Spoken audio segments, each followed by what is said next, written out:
और एक बहुत बड़ा फैक्टर जब हर 3 में 1 वोटर मुस्लिम है और वो टीएमसी की तरफ सेंटिमेंटली और लॉजिकली वो देख रहा है, भले ही वो बहुत संतुष्ट नहीं है वोटर, तो वो एक बड़ा है। बीजेपी को इस बार क्या है कि इस बार आप देखिए 21 के तुलना में बीजेपी के ऊपर काफी आरोप लगाया और जिसमें टीएमसी को सफलता मिली कि बाहरी लोगों द्वारा चलाई जा रही पार्टी है, दिल्ली से बाहर से लोग हैं।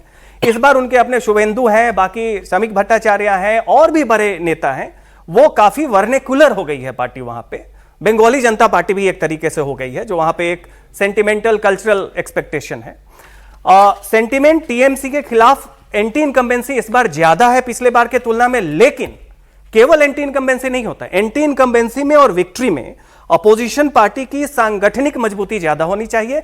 उस मामले में बंगाल बीजेपी अभी भी जितनी मजबूत होनी चाहिए उससे काफी कमजोर है।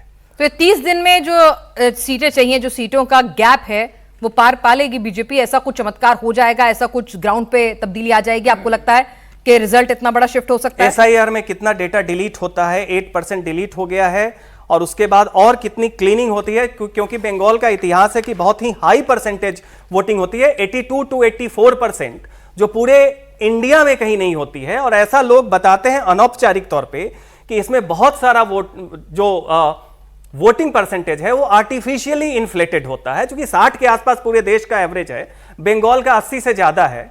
तो 7 से 8% जो निकाला गया है वो साइंटिफिक रिगिंग की थियरी सीपीएम के जमाने से अगर सही है तो वो काफी कुछ निर्णायक रहेगा। लेकिन सबसे बड़ी बात यह है कि अपोजिशन को इतना मजबूत होना चाहिए बीजेपी को कि एंटी टीएमसी सेंटीमेंट को वो वोट में कन्वर्ट कर पाए। वहां अभी भी कमजोरी दिख रही है।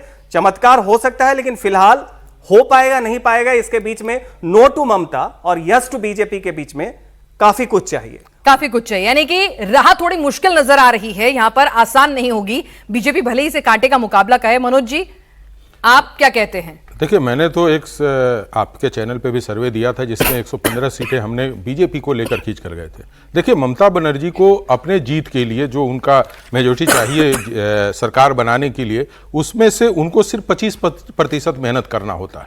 75% उनका ऑलरेडी सीट फिक्स है। 75 ऐसी सीटें हैं बंगाल में जहां पे भारतीय जनता पार्टी एकदम मानिए तो 0 पे है, तो उनकी संख्या 75 चलती है।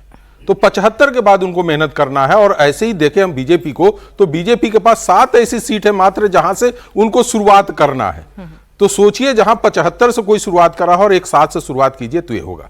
पहली बात। दूसरी बात है कि सज्जन जी ने जो बताया कि एसआईआर में कितने वोट कट रहे हैं। बंगाल का नेचर एक वोट का बड़ा, हम लोगों ने जब घूमते थे तो देखते थे और सुनते थे, लोगों ने बताते थे कि बंगाल में ममता बनर्जी सिर्फ 1 घंटे के लिए पोल अपने लिए करवाती थी, और वो इसलिए करवाती थी कि वहां पे जितने भी सरकारी कर्मचारी हैं उनका टीएमसी करण हो चुका है।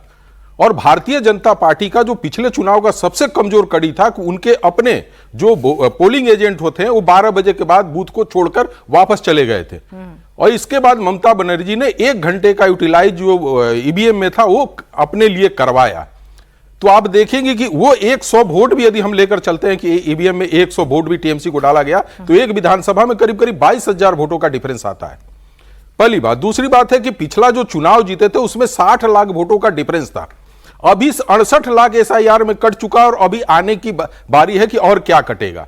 इतने वोट कटने के बाद भी यदि टीएमसी जीत कर आती है तो एक निराकल भी होगा और उनकी पकड़ भी समझ में आएगी। लेकिन ममता बनर्जी अपने आप में खूब इतनी बड़ी नेता और इतनी जुझारू नेता है जिसके आगे अभी शुभेंदु अधिकारी उतने बड़े नेता नहीं बन पाए, लेकिन लड़ने की कोशिश कर रहे हैं। तीसरी बात कर रहे हैं कि एसआईआर जिसमें भी स्टेट में हुआ है वहां की सरकार चली गई है, भारतीय जनता पार्टी की नहीं।